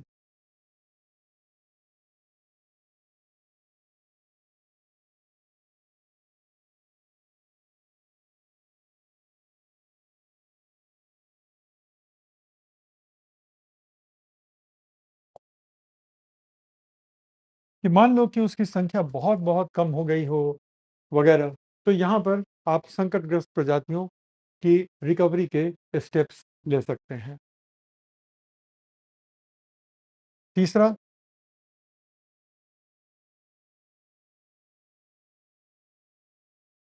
जीएम एनिमल्स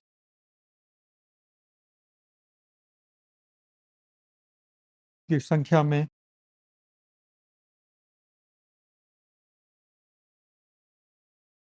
तेज़ वृद्धि के लिए, ठीक है? तो जीएम एनिमल्स की जो संख्या है, उसको तेज़ी से बढ़ाने के लिए भी आप क्लोन कर सकते हैं। और लास्ट जो है वो बड़ा ज़रूरी है, वो है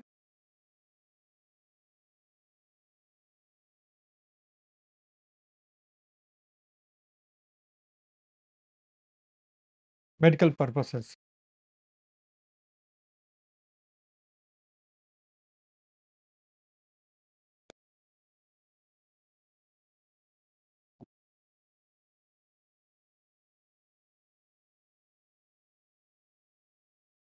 ये 4 इसके मेन एप्लीकेशन हैं। इसका सबसे बड़ा जो लिमिटेशन है, वो 2 लिमिटेशन है। पहली बात तो 3 लिमिटेशन मान लो। पहली बात ये कि सफलता दर कम है। दूसरी बात ये कि अगर आप एडल्ट एनिमल को क्लोन करते हैं, तो वो जो जीव पैदा होगा, उसमें ये देखा जाता है कि उसमें कम ही एज में बुढ़ापे के लक्षण आ जाते हैं, जिसको हम प्रोजेरिया कहते हैं।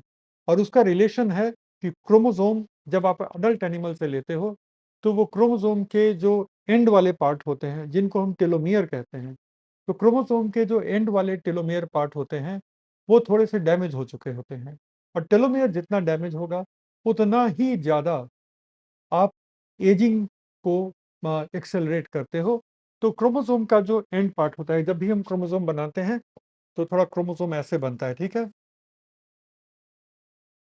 तो क्रोमोसोम का ये एंड पार्ट अगर थोड़ा डैमेज हो जाए, जिसको हम टेलोमियर कहते हैं, ठीक है?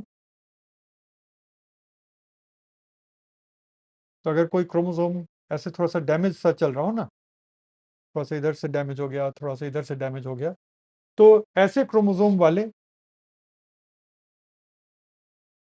सेल को अगर आप क्लोन करते हैं और जब नई कोशिका जब नए जीव में सारे के सारे क्रोमोसोम ऐसे ही होते हैं, तो वो थोड़ा जल्दी बूढ़ा होता है। तो उस समय मैंने मज़ाक में ये बात कही थी कि क्योंकि आपका स्टेटमेंट करेक्ट नहीं था कि डॉली मर गई। तो मैंने कहा कि कोई अमर एनिमल का नाम बता दो। लेकिन डॉली को प्रोजेरिया था और एक नॉर्मल शीप जो है, नॉर्मल शीप अमूमन 17-18 साल वो उसकी लाइफ होती है, अगर बहुत आइडियल कंडीशन दी जाए। ख़ास तौर पे वो जो डॉर्सेट शीप थी, उस उसके लाइफ स्पैन की मैं बात कर रहा हूँ। लेकिन डॉली 8 साल के करीब में ही डॉली को बहुत सारी वो बीमारियाँ हुईं, जो कि एक बूढ़े एनिमल को होती हैं। तो आप अगर अडल्ट एनिमल की क्लोनिंग करते हैं, तो प्रोजेरिया एक बहुत कॉमन इसका आउटकम है। और तीसरा लिमिटेशन जो है कि अगर आप एक ही तरह के जेनेटिक्स वाले एनिमल की फौज खड़ी कर देंगे, तो एक वायरस आएगा और वो एक साथ सारे एनिमल का सफाया कर देगा। तो एनिमल पॉपुलेशन में डाइवर्सिटी, जेनेटिक डाइवर्सिटी ज़रूरी है उनके सर्वाइवल के लिए। अगर आप वो नहीं करेंगे, तो वो सर्वाइवल नहीं होगा। That's the thing. तो इसके लिमिटेशंस भी अब हम लिखने जा रहे हैं।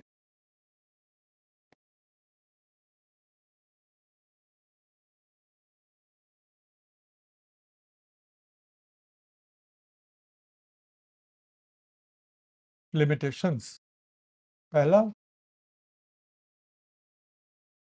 अडल्ट एनिमल के क्लोन में प्रोजेरिया। अच्छा जी, तो प्रोजेरिया क्या होता है?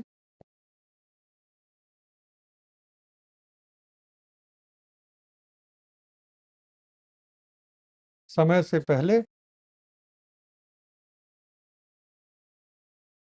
बुढ़ापे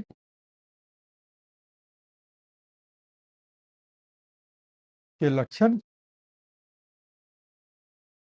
और उससे जड़े रोग। जो बुढ़ापे से जुड़ी बीमारियां होती हैं, ऑस्टियोआर्थराइटिस वगैरह, वो हो जाती है, तो उससे प्रीमैच्योर डेथ का एक मामला तो रहता ही है। ठीक है? उसके बाद 1 बजे से पॉलिटी की क्लास नहीं है, पॉलिटी की क्लास 1:15 से है, तो मैं 1 बज करके 5 मिनट तक जो है क्लास लूँगा, ठीक है? उसके बाद दूसरा क्या है? जेनेटिक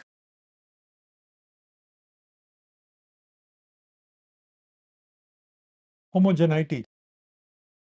होमोजेनिटी का मतलब होता है समरूपता।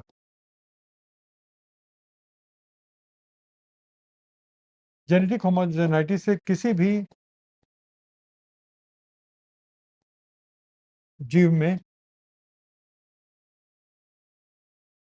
बीमारियों की संभावना, रोगों की संभावना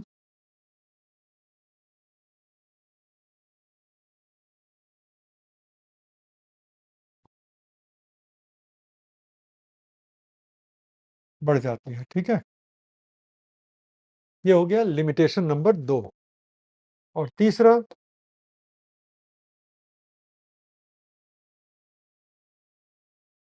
सफलता की दर कम है।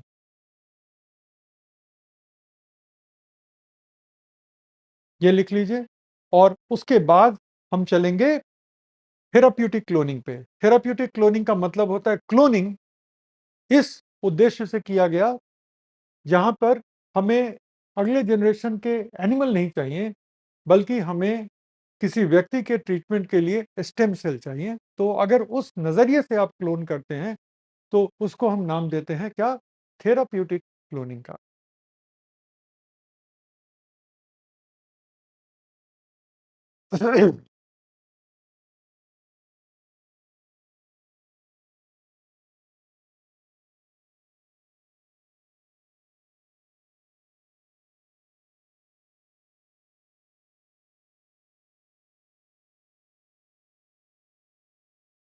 डन? चल।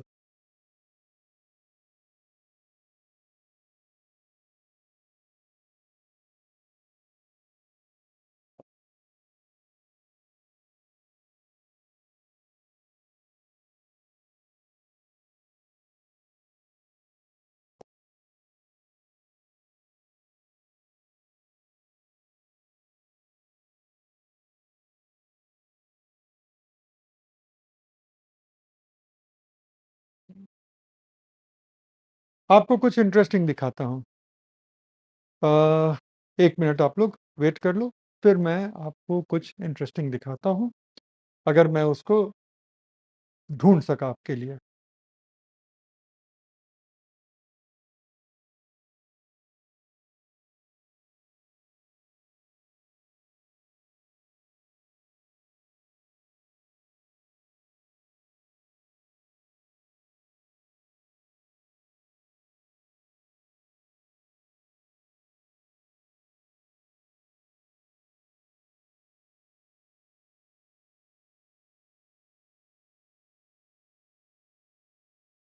ठीक है, 1 मिनट रुक जाइए।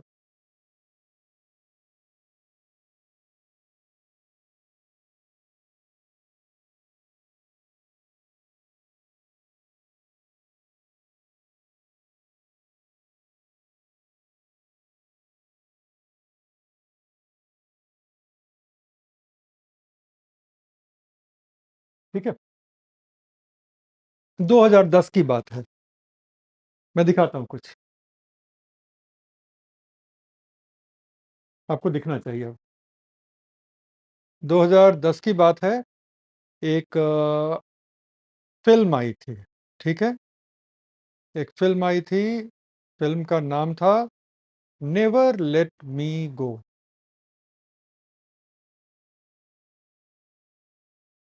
देख रहे हैं आप? तो ये फ़िल्म का पोस्टर है, नेवर लेट मी गो, शायद ब्रिटिश मूवी थी और ये थी एक नॉवेल पे बेस्ड। नॉवेल लिखी थी एक बड़े मशहूर जापानीज़ नॉवेलिस्ट हैं, उन्होंने, काज़ुओ इशिगुरो ने।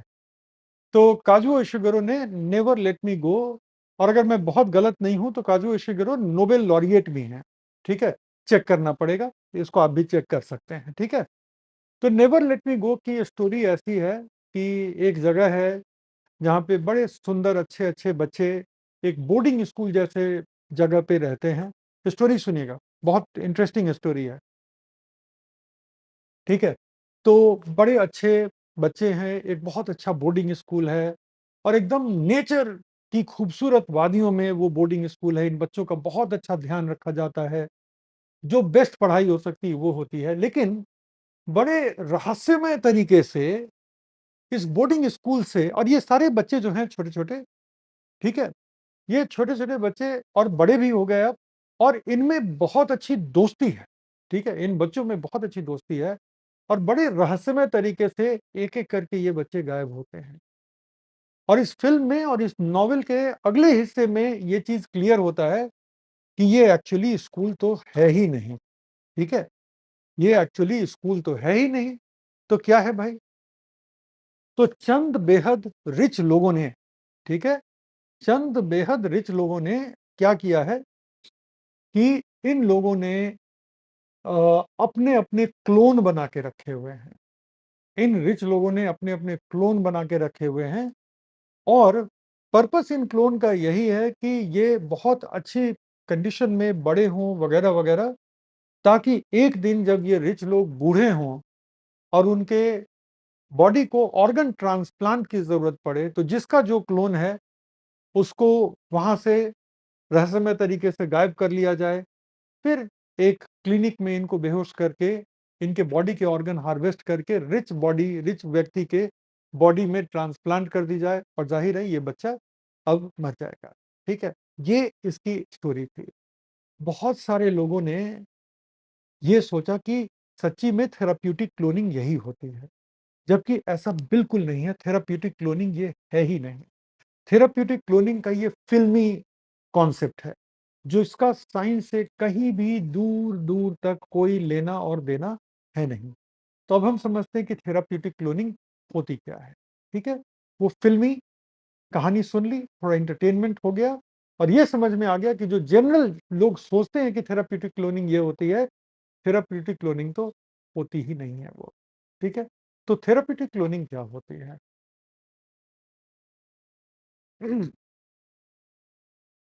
सर स्पॉयलर्स दे दिया, कौन-सा तुम देखने जा रहे थे, ये फ़िल्म अब कौन-सा सिनेमा में आने वाली है और जहाँ तक मुझे पता है कि शायद यूट्यूब वगैरह पे शायद मिल जाएगी, I don't know. Streaming platform का मुझे ज़्यादा पता नहीं होता। तो चलो, थेराप्यूटिक क्लोनिंग, अब समझो इसको। ये एक व्यक्ति है, जो किसी ऐसी बीमारी से परेशान है, जिसका एक ही ट्रीटमेंट है और वो ट्रीटमेंट है स्टेम सेल पर बेस्ड ट्रीटमेंट। लेकिन अगर आप किसी और का स्टेम सेल यूज़ करते हैं, तो वो आपका बॉडी उसको रिजेक्ट कर सकता है। स्टेम सेल क्या होते हैं कल देखेंगे, लेकिन इतना समझ लो कि स्टेम सेल वो सेल्स होते हैं, जो आपके शरीर के किसी डैमेज्ड हिस्से को रिकवर कर सकते हैं। वो डिवाइड करके नए सेल बनाएँगे और शरीर का जो डैमेज्ड हिस्सा है, या तो वो एक्सीडेंट की वजह से डैमेज हो गया है, किसी बीमारी की वजह से डैमेज हो गया है या ओल्ड एज की वजह से डैमेज हो गया है। जैसे ओल्ड एज में बड़े जॉइंट्स जो हैं, जैसे हमारा नी जॉइंट है वगैरह, वहाँ पे कार्टिलेज कार्टिलेज धीरे-धीरे खत्म हो जाता है। उसकी वजह से जॉइंट की स्वेलिंग, जॉइंट का पेन वगैरह बढ़ जाता है। तो अगर वहाँ पर आप देखते हैं, तो स्टेम सेल्स उन कार्टिलेज को रीजेनरेट कर सकते हैं।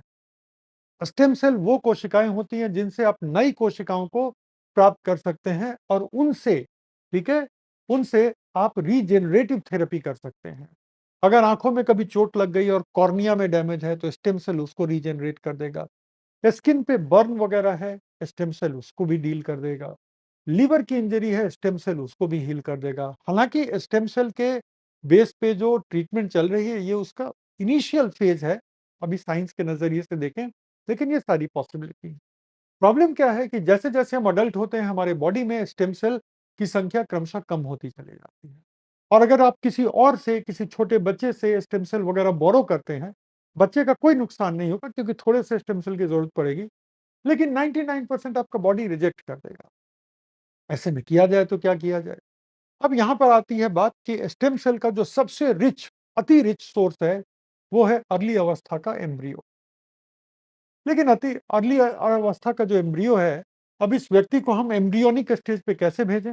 ये तो बात हमारे और आपके बीच हो ही गई है कि कोई भी एनिमल का डेवलपमेंट तो इरिवर्सिबल प्रोसेस होता है। ऐसा तो है नहीं कि आप उसको वापस अर्ली अवस्था में भेज दें।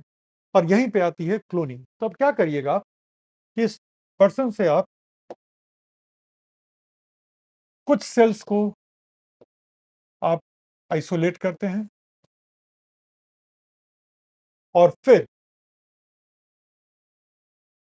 आईवीएफ क्लिनिक से जहाँ पे इन विट्रो फर्टिलाइजेशन होती है, टेस्ट ट्यूब बेबी जहाँ पर डॉक्टरी सहायता से होती है, तो आईवीएफ क्लिनिक से आप एग की रिक्वेस्ट कर सकते हैं और वहाँ पर एग्स इसलिए मिलते हैं क्योंकि उनके पास बहुत सारे पेशेंट होते हैं और बहुत सारे एग सेल को उनको डिस्कार्ड ही करना पड़ता है। तो आईवीएफ क्लिनिक से एग आती है, एग से हमने न्यूक्लियस को हटा दिया, बचा हमारा बचा हुआ एग का साइटोप्लाज्म, ये हो गया हमारा रेसिपिएंट। और इस सेल को आप क्या करेंगे, थोड़ा-सा स्टार्वेशन देंगे। स्टार्वेशन का मतलब क्या कि इसको न्यूट्रिएंट वगैरह नहीं देंगे, थोड़ा-सा लो टेम्परेचर देंगे। क्यों देंगे? क्योंकि ये अडल्ट के बॉडी से आया है, तो ये अभी कायदे से ज़ाइगोटिक इक्विवेलेंट बनाने के लिए थोड़ा तैयार-वैयार हुआ नहीं है। अब आप ये करके किसी एक को इसके साथ फ्यूज़ करा देते हैं और ये बन गया ज़ाइगोटिक इक्विवेलेंट सेल। इसको डिवाइड करो, उसके पहले आप क्या करोगे, इलेक्ट्रिक स्पार्क दे करके एक्टिव करोगे, ठीक है? और इसके बाद एक सेल से ये 2 सेल बना, 2 सेल से ये कई सेल का स्ट्रक्चर बना।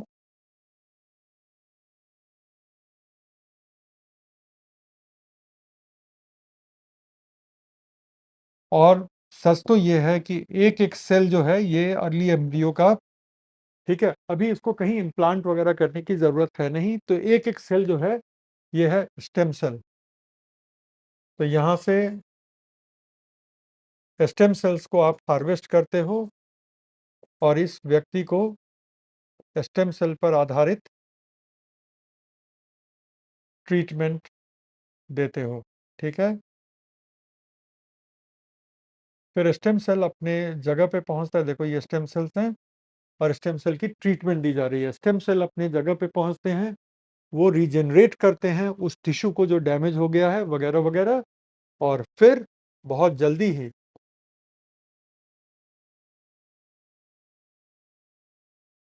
ये पर्सन ठीक हो जाता है। Are you clear? इसको कहते हैं थेराप्यूटिक क्लोनिंग, कि अडल्ट के सेल से बॉडी से सेल लेकर के, ठीक है? अडल्ट के बॉडी से सेल लेकर के अर्ली एम्ब्रियो बनाकर उससे स्टेम सेल लेके उस अडल्ट को ट्रीट करना। ये क्लियर है स्टोरी?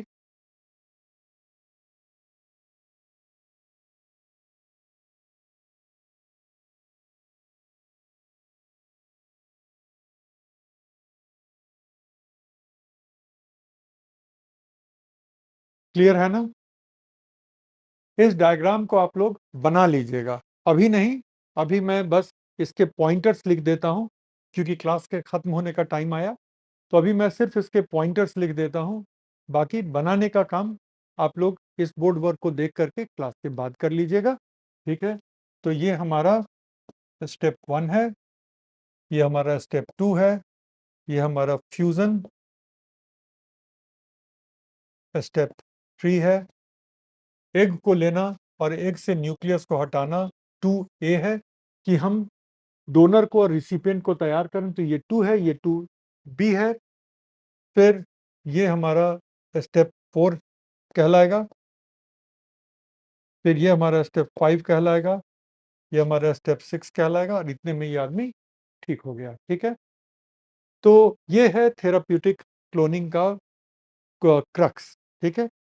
तो इसको बस मैं डिफाइन कर देता हूँ और इसके प्रोसेस को थोड़ा पहले हिंदी में एक्सप्लेन कर देता हूँ, फिर इंग्लिश में लिखवा दूँगा, जिससे कि ये थेराप्यूटिक क्लोनिंग फिनिश हो जाए। पहले आप लोग हिंदी में लिख लीजिए। चिकित्सकीय उद्देश्य से की जाने वाली क्लोनिंग,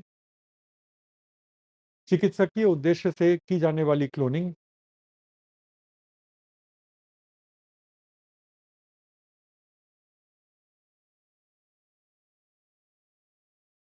मूलतः अडल्ट बॉडी से प्राप्त कोशिका पर आधारित होती है। मूलतः अडल्ट बॉडी पर से प्राप्त कोशिका के आधार पर होती है।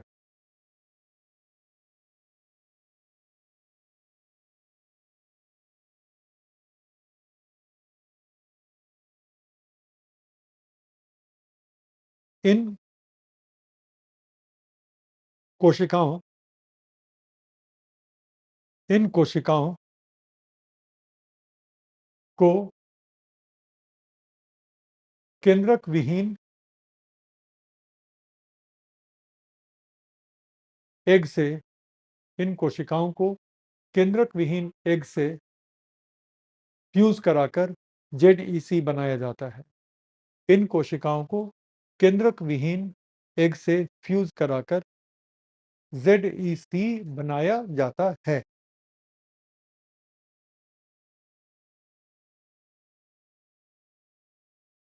जेडईसी से जेडईसी से प्रारंभिक अवस्था के जेडईसी से प्रारंभिक अवस्था के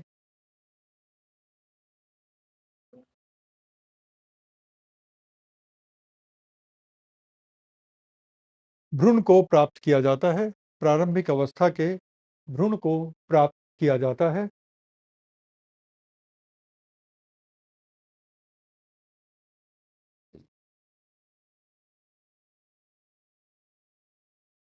भ्रूण को प्राप्त किया जाता है।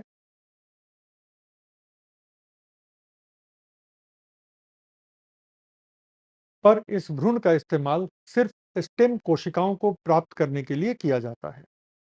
पर इस भ्रूण का इस्तेमाल सिर्फ स्टेम कोशिकाओं को प्राप्त करने के लिए किया जाता है।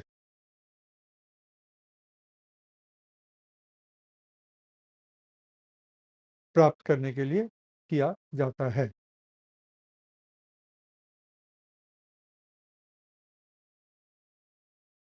इन स्टेम कोशिकाओं का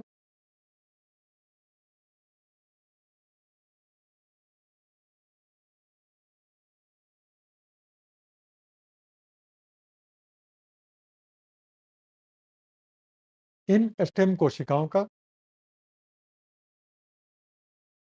चिकित्सकीय इस्तेमाल संभव है।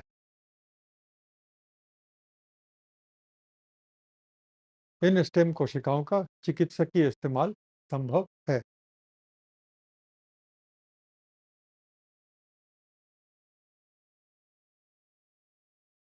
ठीक है। एक सवाल है कि क्या इसका मतलब है कि आगे ह्यूमन क्लोन किया जा सकता है?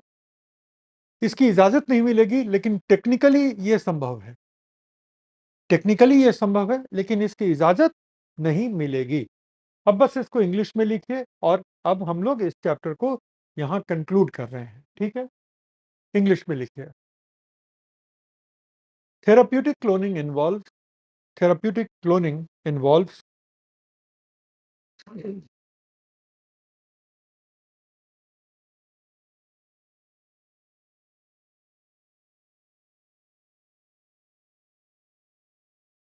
therapeutic cloning involves creating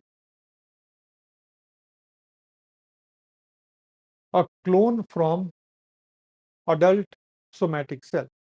Creating a clone from adult somatic cell.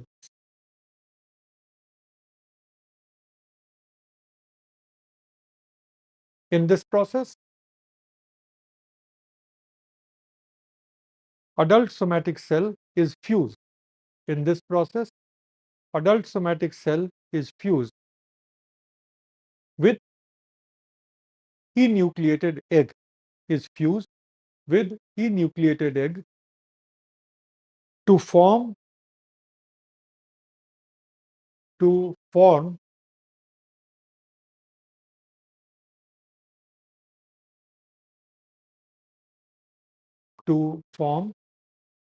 zygotic equivalent.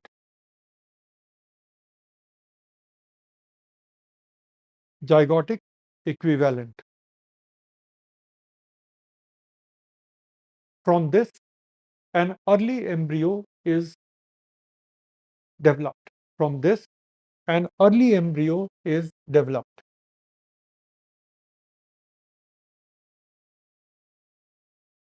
Which becomes a source of stem cells. Which becomes a source of stem cells